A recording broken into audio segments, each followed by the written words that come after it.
In the shadow of mature shade trees, sheltered from the bright noonday sun, volunteers prepare to plant over a dozen saplings. We want to make sure that this tree has every possibility of surviving.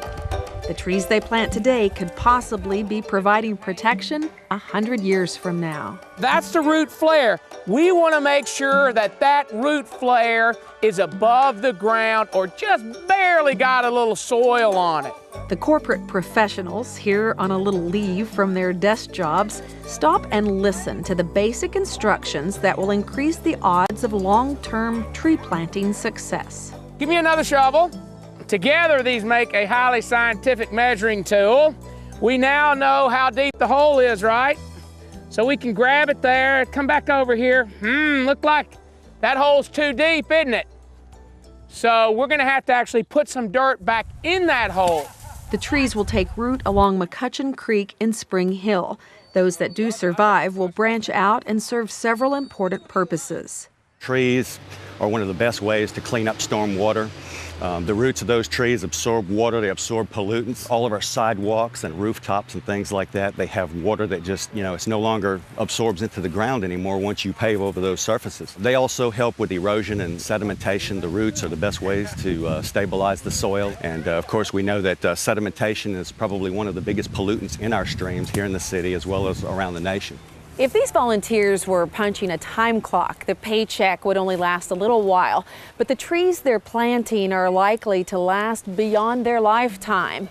It's a personal investment with a pay-it-forward philosophy. I think because we have passion to do it. I mean, we're volunteering, so we want to do it. It's not a forced obligation. You have to get up every day to do it because it's your job, quote unquote. You're doing it because you enjoy it and want to. Let's get one crew mulching. Trees benefit people, trees benefit places, the environment, and trees benefit the economy.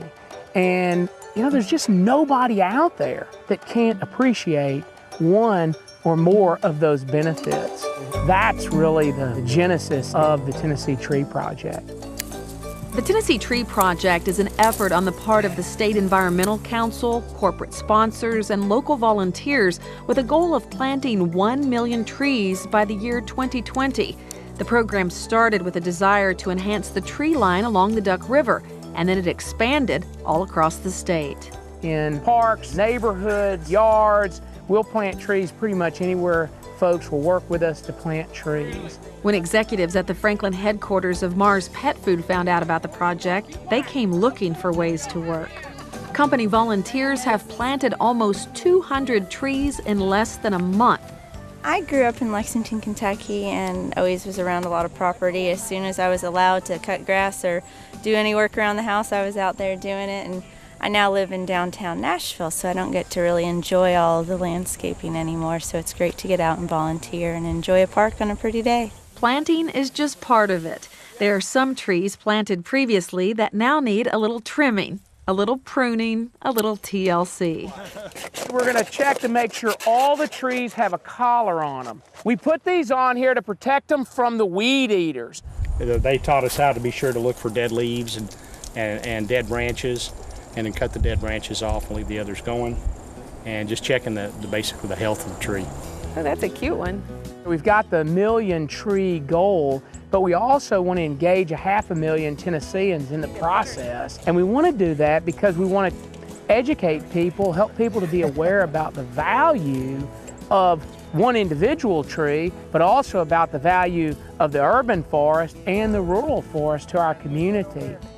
As socially conscious corporate executives demonstrated here, there is also great value in being a volunteer in Tennessee.